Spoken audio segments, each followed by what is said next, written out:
It must be one of the most iconic attractions in all of Asia, if not in the world. That is the Gardens by the Bay. Those extraordinary vistas from those incredible trees in Singapore. Now, with the global travel lockdown, Singapore, like the rest of the world, has been profoundly impacted by travel and its downturn. However, Gardens by the Bay has gone through some pretty profound changes to welcome local travelers back and to join us today at Arrival's virtual summit for Asia Pacific is the Deputy CEO of Gardens by the Bay, KF Lee, who's going to walk us through some of the changes that they've made and their outlook. So, KF, I'll hand things over to you. Thank you, Douglas. I'll just take a few minutes to quickly run through the things that we do, and then maybe you can have a conversation. So a little bit of a background. Singapore, as Douglas said, was in a semi-lockdown, and basically was closed for business from April to June. For the attractions, the Gardens by the Bay, we only started operating in July, and now it's been 2 months since we started. A little bit about the gardens. We are, in effect, national gardens with about 100 hectares or 225 acres of open gardens. There's a bit like the Central Park in the US. And we have 3 gated attractions. And those are the super trees that Douglas mentioned and dome conservatories. During the closure, big focus of course was to keep operations going, keep costs down, ensure sustainability.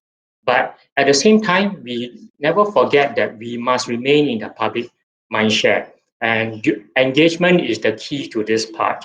We continue to have many virtual activities to keep ourselves engaged and the public engaged through virtual and digital means.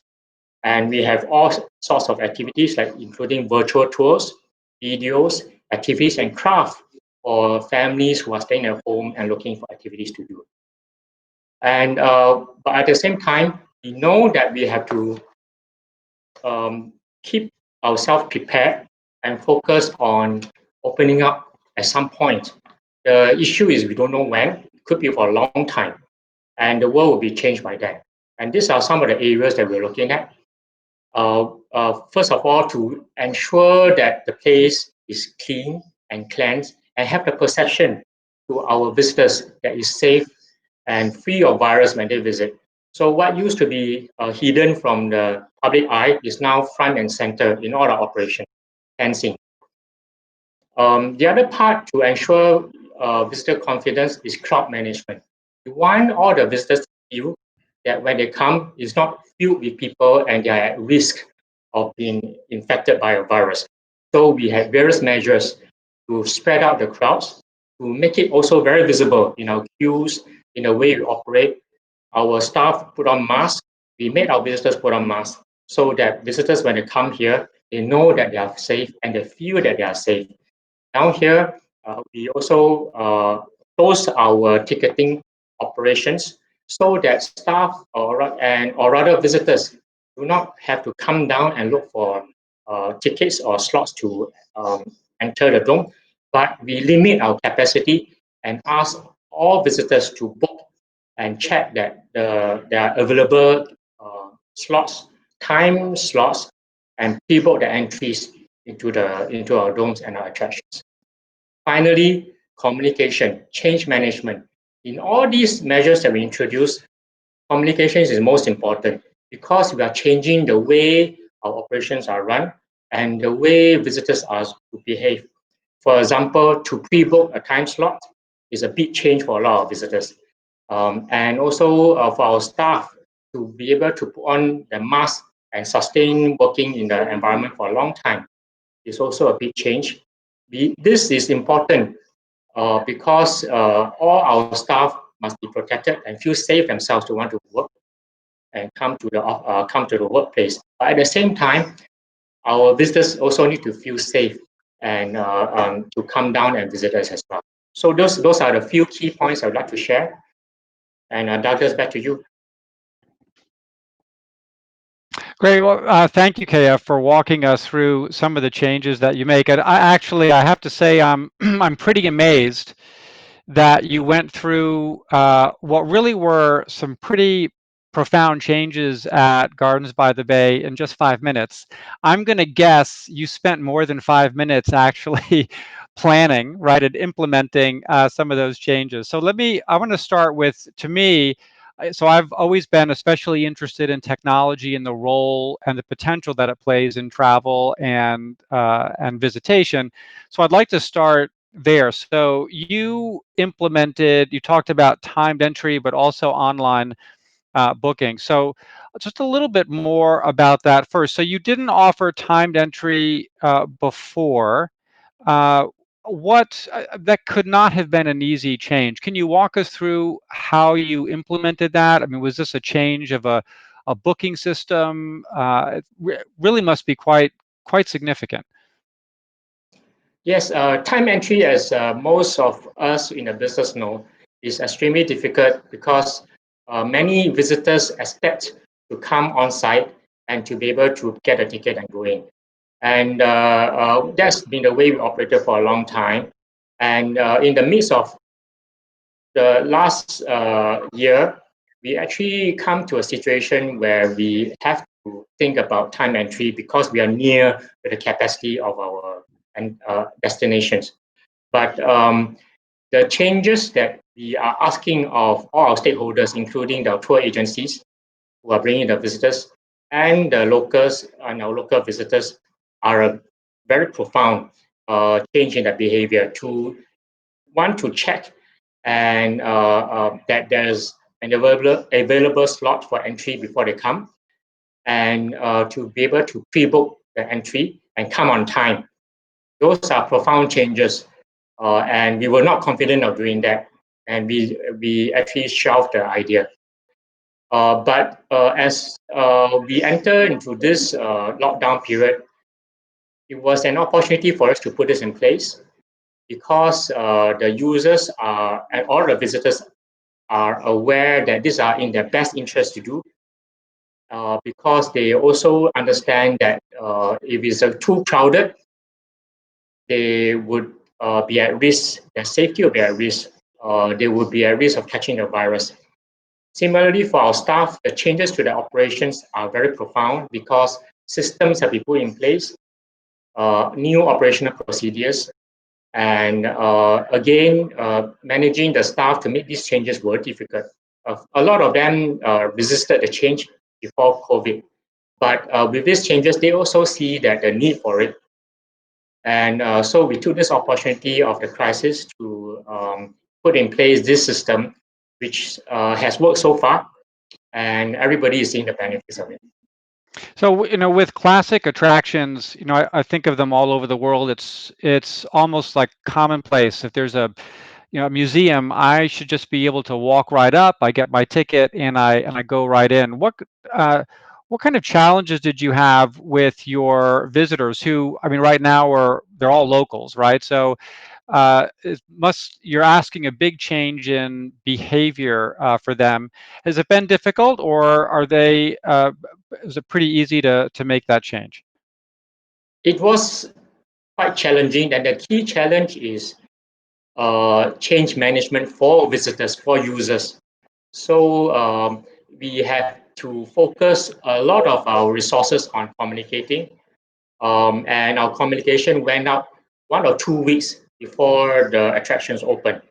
And we also put in place a phase opening process where we open first to our members, and we spend our time and resources in educating our members. We had direct channels of communication with them, and in the few days that we opened first to the members, we took lots of pictures and put it on our website and push out to the public domain so that the public can see how it looks.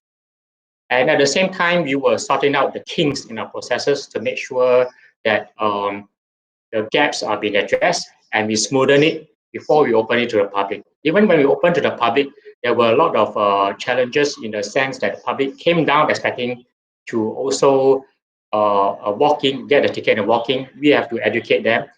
And we rolled out, in fact, we developed an app, a mobile app to facilitate that. So our learning experience was from the entrance to our park to the entrance of the attractions is about 600 meters.